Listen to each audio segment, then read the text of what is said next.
조갑제 TV 시청자 여러분 안녕하십니까?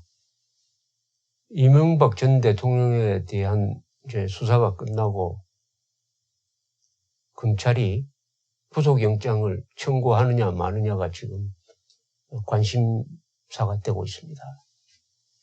여기에는 명백한 가이드라인이 있습니다.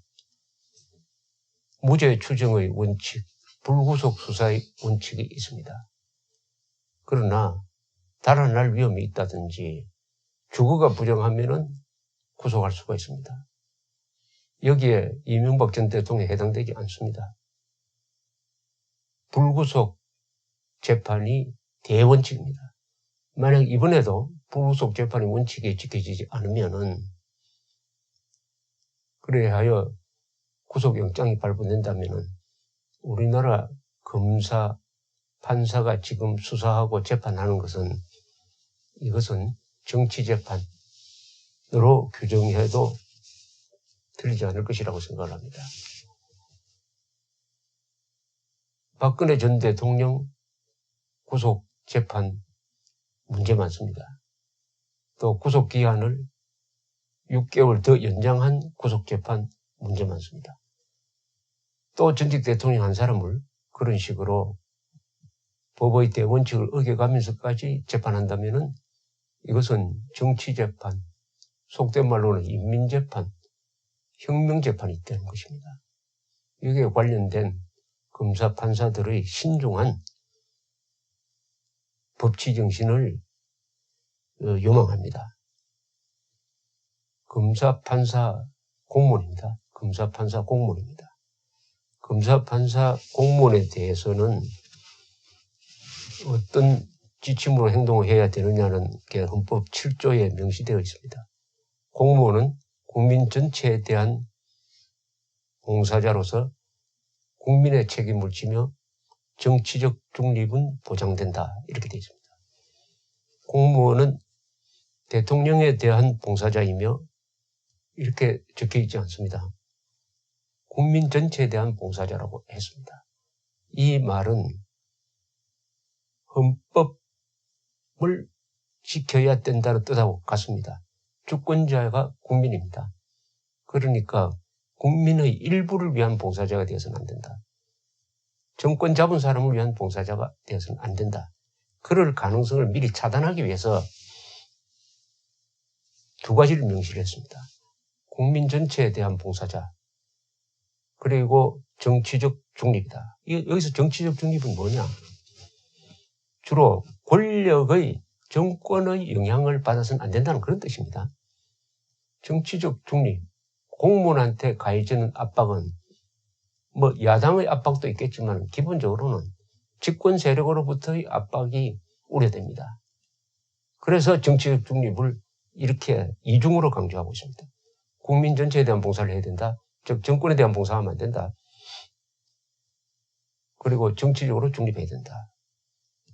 지금 검사, 판사 그리고 일반 행정공무원들이 하고 있는 이른바 적폐청산이라는 이 일이 헌법 제7조를 정면으로 위반하고 있다는 생각이 너무나 강하게 듭니다.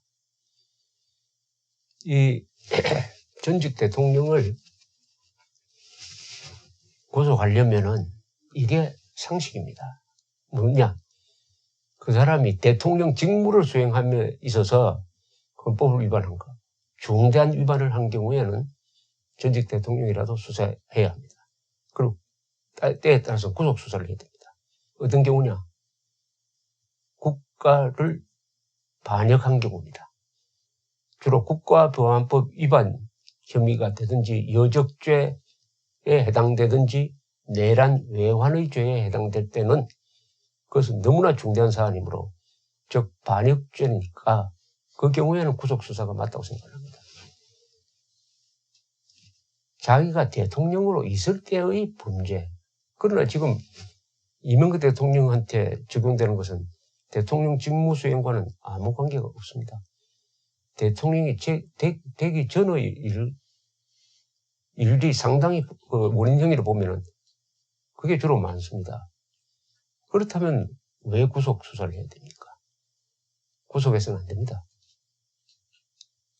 전직 두 대통령을 구속한다고 하면은 국제사회에서 대한민국이 정의로운 나라라고 박수를 받을 줄 아십니까? 전직 대통령 두 사람을 감옥에 넣은 대한민국이 김정은에 대해서는 왜 그렇게 약하냐? 김정은에 대해서는 왜 그렇게 부드럽고 굴욕적이면서 전직 대통령 두 사람, 즉 김정은에 대해서 단호한 태도를 취했던 두 사람에 대해서는 왜 이렇게 가혹하냐 하는 의문이 안 들 수가 없을 것이라고 생각을 합니다. 전직 대통령 두 사람을 감옥에 넣고 문재인 대통령이 마음 편하게 국정을 운영할 수 있습니까? 문재인 정권 출범 이후에 여러 발언 중에서 가장 문제 많은 발언은 이낙연 국무총리가 취임 때 했던 이야기입니다. 공무원은 촛불혁명의 도구가 되어야 합니다. 라는 요지였습니다. 공무원이 촛불혁명의 도구가 되어야 된다는 것은 공무원이 촛불혁명 세력의 도구가 되어야 된다. 촛불혁명 세력을 위한 봉사자가 되어야 된다라는 의미입니다. 그러면 헌법 7조가 맞습니까? 공무원은 국민 전체에 대한 봉사자라고 했는데 이낙연 총리는 촛불혁명 세력을 위한 도구가 되어야 된다고 했으니까 정면으로 헌법 제7조를 위반하고 있습니다. 그 뒤에 일어나고 있는 사안이 공무원을 촛불혁명 도구로 삼고 있는 것이 확실합니다. 교육부가 초등학교 6학년 사회교과서에서 대한민국 수립을 대한민국 정부 수립이라고 고치는 과정에서 집필 책임자를 반대하는 집필 책임자를 속이고 출판사에 압력을 넣어가지고 고치도록 했다는 주장을 집필 책임자가 하고 있습니다. 이것은 대한민국의 정통성을 부정하는 일을 촛불혁명 세력을 위해서 한 것입니다. 촛불혁명 세력을 따라가다가 보니까 대한민국의 민족사적 정통성과 민주적 정당성을 부정하는 행위를 했으니까 이 공무원은 헌법 7조 위반을 했을 가능성이 농후합니다. 그런가 하면은 보훈처는 전 보훈처장을 뒷조사를 해가지고 지금 고발을 할까 말까 하고 검토하고 있는 내용 중에 이런 게 있습니다. 2015년 3월 박성춘 보훈처장이 경남 마산에 있는 3.15 민주묘지 기념관 재개관을 앞두고 전시물을 교체하라고 지시한 게 범법행위라는 겁니다. 그런데 전시물 교체하라는 게 읽어보면은 너무나 합리적이에요. 전직 대통령 및 군과 경찰에 대한 부정적 인식을 심어줄 수가 있으니까 마산 3.15 의거 이후 우리나라의 발전상을 소개하는 것으로 하자. 그 3.15 의거와 관계없는 다른 저항운동사를 집어넣으면은 이게 군과 경찰을 국민들이 증오하게 된다. 그러니까 3.15 의거가 대한민국의 발전에 어떤 기여를 했느냐를 전시하라. 이렇게 지시한 게 이게 범법행위랍니다. 그러면 아까 국민학교 사회교과서의 대한민국 수립을 빼버리고 대한민국을 한 계급 강등시켜서 대한민국 수립, 정부 수립이라고 고치라고 한 사람은 이건 어떻게 처벌해야 되겠습니까? 한쪽은 전체 국민을 위한 봉사자로서의 일을 한 겁니다. 박성춘 처장은. 또 한 사람은 촛불혁명 세력의 역사관에 봉사하는 일을 했습니다. 한 사람은 헌법을 지키는 행동을 한 사람이고 한 사람은 헌법적 가치를 부정하는 행동을 하도록 한 사람입니다. 이 공무원은 국민 전체에 대한 봉사자이며 국민에 대하여 책임을 진다. 공무원의 신분과 정치적 중립성은 법률이 정하는 바에 의하여 보장된다. 이것이 공무원이 취임할 때 하는 순서와 또 연결이 됩니다. 공무원이 취임할 때는 이런 순서를 합니다. 나는 대한민국 공무원으로서 헌법과 법령을 준수하고 국가를 수호하며 국민에 대한 봉사자로서의 임무를 성실히 수행할 것을 엄숙히 선언합니다. 여기 보면은 대한민국 공무원으로서의 헌법과 법령을 준수하고 국민에 대한 봉사자로서의 임무를 성실히 수행할 것을 엄숙히 선서한다. 이거 딱 요약하면은 국가 보위와 헌법 준수를 선언한다는 뜻입니다. 그런데 여기 대한민국 공무원 중에는 대통령도 이 의무를 이행해야 됩니다. 대통령도 공무원입니다. 그리고 제1조는 뭐라고 되어 있냐? 공무원법 제1조가 제일 중요하겠죠. 국가 공무원에게 국민 전체의 봉사자로서 행정의 민주적이며 능률적인 운영을 기하게 하는 것을 목적으로 한다. 이렇게 되어 있습니다. 여기서 행정의 민주적 운영입니다. 행정의 민주적 운영에서 민주적이라는 것은 뭐냐 하면은, 민주적인 것은 뭐냐 하면은, 간단하게 말하면은, 민주적 기본 질서를 지키는 행정인 것입니다. 민주적 기본 질서는 뭐냐? 그것은 국민 주권, 인권 존중, 권력 분립 제도, 복수 정당 제도, 이런 것이 민주적 기본 질서입니다. 즉, 이런 것을 지키는 방향으로 행정을 집행을 해야 된다. 쉽게 말하면 공산주의로부터 대한민국을 지키는 일에 앞장서야 한다. 이렇게 규정하면 틀림없습니다.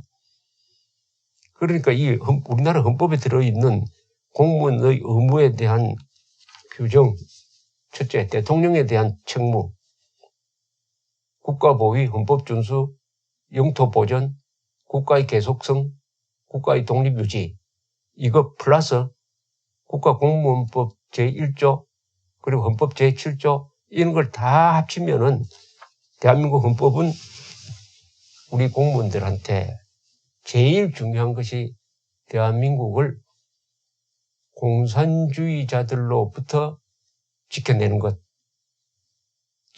것을 제1임무로 주고 있습니다. 제1임무로 주고 있습니다. 공무원이 해야 할 제1임무는 바로 안보의 의무입니다. 안보의 의무인 것이 헌법에서 여러 번 강조되면서 이걸 방해하는 세력이 있다면은 그것도 헌법이 지켜준다 이거죠. 그래서 그덕 공무원 규정에서 등장하는 게 정치적 중립성입니다. 정치적 중립성은 더 쉽게 말하면 권력으로부터의 중립입니다. 어떻게 보면 우리 헌법은 공산주의자들이 집권을 해도 공무원들이 헌법을 지키면은 대한민국은 공산화되지 않는 그런 장치를 만들어 놓은 겁니다. 제도적 장치를 만들어 놓은 것입니다. 그 제도적 장치가 헌법 제7조입니다. 아무리 공산주의자들이 민주투사로 또는 민족주의자로 또는 진보주의자로 또는 평화주의자로 위장을 해가지고 정권을 잡았다고 하더라도 공무원들이 그 권력에 추종하지 않고 헌법을 기준으로 해가지고 국민 전체에 대한 봉사자로서 정권의 압력으로부터 독립된 관점에서 국민 전체를 위한 민주적 운영을 한다면은 대한민국은 공산화되지 않습니다. 그러니까 대한민국이 국민들이 속아가지고 투표를 통해서 공산주의자들한테 권력을 넘겨주더라도 공무원이 정신만 바짝 차리고 있으면은 헌법대로만 하면은 공산화되지 않는다. 이런 제도적 장치가 이 헌법 안에 있다는 사실입니다. 그것이 헌법 제7조, 그리고 공무원법 제1조, 그리고 공무원 순서. 여기에 특히 중요한 게 또 하나 있습니다. 검찰청법입니다. 검찰이 말하자면 반헌법적 권력의 심부름꾼이 되어가지고 애국자들을 잡아넣는 이런 일을 하지 못하도록 하는 게 검찰청법 제4조입니다. 이렇게 적혀 있습니다. 검사는 그 직무를 수행할 때 국민 전체에 대한 봉사자로서 정치적 중립을 지켜야 하며 주어진 권한을 남용하여서는 안 된다. 이렇게 돼 있죠. 여기도 정권에 충성하라는 말 없습니다. 국민 전체에 대한 봉사자로서 정치적 중립, 즉 권력으로부터 영향을 받지 않고 그리고 권한도 남용해서는 안 된다. 권력이 시킨다고 해가지고 어느 한쪽 편만 수사해가지고 잡아들이는 이런 불공평한 수사를 하면 안 된다. 검찰정법 제4조입니다. 지금 검사들이 이걸 깊이 생각해야 됩니다. 검사는 그 직무를 수행할 때 국민 전체에 대한 봉사자로서 정치적 중립을 지켜야 하며 주어진 권한을 남용해서는 안 된다. 정권으로부터 중립을 지켜야 하며 정권이 요구한다고 해가지고 권한을 남용해서는 안 된다. 어디까지나 국민 전체에 대한 봉사자 그리고 헌법 수호자로서의 역할을 해야 된다. 지금 그렇게 하고 있습니까? 만약 말이죠. 좌익 정권의 영향을 받아가지고 주어진 권한을 남용해가지고 애국자들을 탄압하는 방향으로 검사가 수사를 한다면 또 판사가 그런 방향으로 재판을 한다면 이것은 헌법 제7조 위반일 뿐만 아니라 동시에 이적행위입니다. 이적행위입니다. 애국자를 불법적으로 탄압하는 것은 이적행위가 되는 것이죠. 이적행위.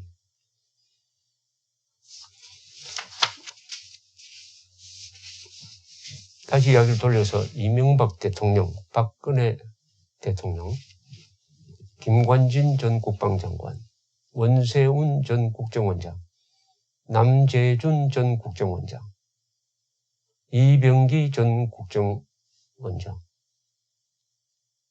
박성춘 전 보훈처장. 어떤 이미지가 떠오르십니까? 김정은이가 가장 싫어했던 사람입니다. 그리고 반공에 만족스럽지는 않지만은 충실하려고 노력했던 사람입니다. 그 중에 특히 원세훈, 김관진, 박성춘 이 세 사람은 아마 김정은이가 제일 미워했던 사람일 것입니다. 그런데 이런 사람들이 줄줄이 구속되고 기소되고 재판받는다는 게 이게 우연입니까? 이게 우연일까요? 우연이었으면 참 다행스럽겠습니다만은 우연처럼 보이지 않는 것이 있습니다. 이 확률론적으로 이게 우연일 수가 없다는 생각이 듭니다.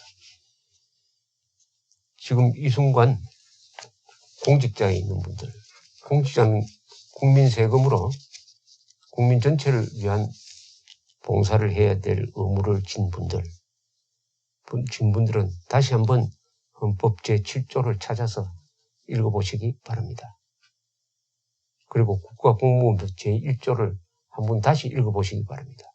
국가공무원에게 국민 전체의 봉사자로서 행정의 민주적이며 능률적인 운영을 기하게 하는 것을 목적으로 한다. 국가공무원법 제1조. 제2조. 국가공무원이 취임할 때 이런 선서를 하도록 한다. 나는 대한민국 공무원으로서 헌법과 법령을 준수하고 국가를 수호하며 국민에 대한 봉사자로서의 임무를 성실히 수행할 것을 엄숙히 선서합니다. 여기에 나는 대한민국 공무원으로서 촛불혁명 세력을 위하여 봉사하고 그 임무를 성실히 수행할 것을 선서합니다라는 선서문이 있습니까? 잘 생각해 보시기 바랍니다. 대한민국은 올해로 끝나는 나라가 아닙니다. 영원히 계속될 나라입니다. 감사합니다.